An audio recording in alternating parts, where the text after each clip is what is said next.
आज कोई कर्जी दे दो कि हाँ जाए हो जाए कर दे हम पचे थे मन पूछो की करो मैं तो होता है तो बता देती हूँ, नहीं होता है तो मुंह पे बता देती हूँ, नहीं होगा मीठी गोली नहीं देती हूँ।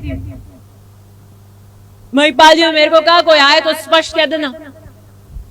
मैंने कहा कोई कहो कि मुंह पे मुंह ने माते ना नहीं देव नहीं दिव्या जी हरियाणा हो जाए रूट जाए और बोटो ने टाइम में तो मने अब आवे कैसा बोटो में टाइम में मत दीजो। मैंने कहा झूठ तो मारू नहीं बोली था।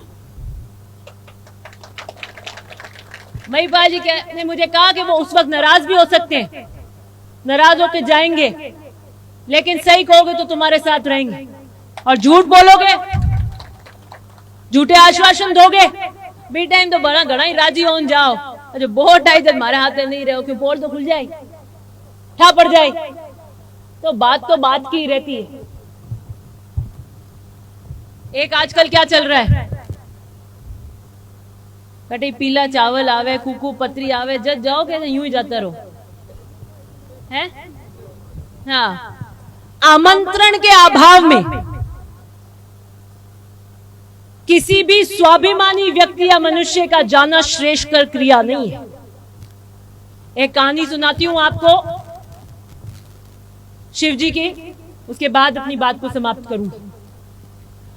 भगवान शिव पार्वती से पहले उनकी पत्नी का नाम था सती, उन्होंने ही दोबारा जन्म लिया था पार्वती के रूप में। सती के पिता का नाम था दक्ष, उनको प्रजापति की उपाधि दी थी। तो खूब सारे खटोले देवता सब जा रहे थे आकाश में उड़ उड़ के, तो सती ने पूछा शिव जी से कि ये सब कहां जा रहे हैं आज। तो शिव जी ने कहा आपके पिता दक्ष के यहाँ पर आज यज्ञ है अपनी प्रतिष्ठा के लिए, उन्हें अपनी प्रतिष्ठा पे मान पे बहुत अभिमान हो गया था कि उसका यज्ञ कर रहे हैं। तो उन्होंने कहा आपको नहीं बुलाया। तो शिव जी ने कहा नहीं, विष्णु की सभा में मेरी खटपट हो गई थी तो आपके पिता को मुझसे बैर है, इसलिए मुझे आमंत्रण नहीं दिया है।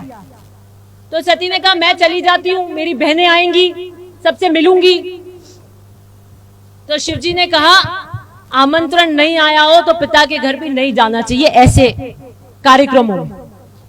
तो सती ने जिद करी कि नहीं मेरा तो खुद का घर है, आमंत्रण क्या देना है, नहीं दिया कोई बात नहीं, मेरी बहनें आएंगी, सबसे मिलूंगी।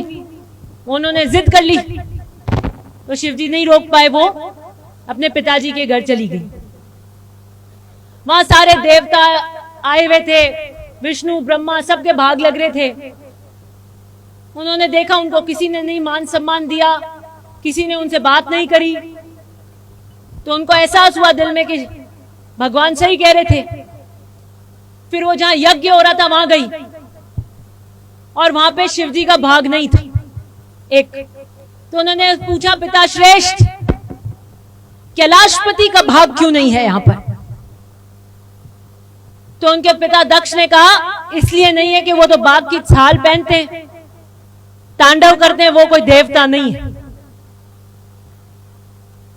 तो सती को बहुत आत्मगिलानी हुई कि बिना आमंत्रण में आ गई, मेरा तिरस्कार हुआ तो कोई बात नहीं, कैलाशपति का भी तिरस्कार कर दिया, ये तो मुझे गंवारा नहीं है।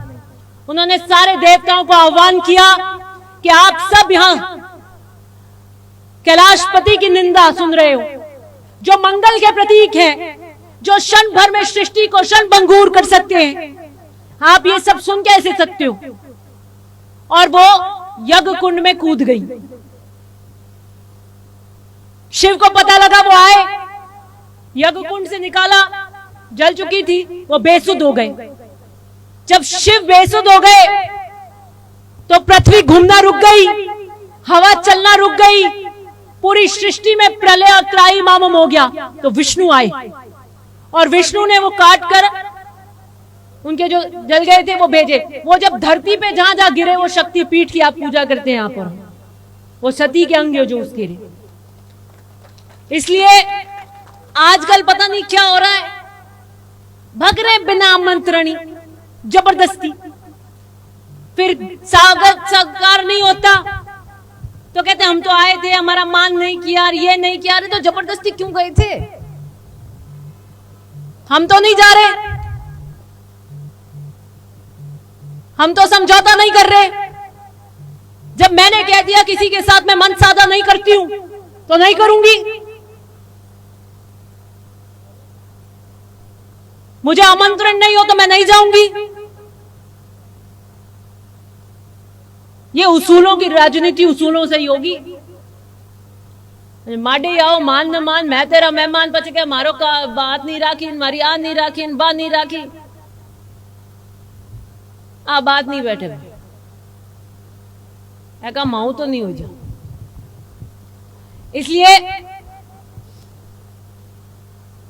समय का अभाव है, बातें तो बहुत सारी हैं, अब चुनाव आएंगे जब और करेंगे। आप कमर कस लेना और कड़काई रखना। अब आपके कड़काई का टाइम है। मैंने 5 साल आपके वोट की कड़काई रख दी। बहुत बहुत धन्यवाद।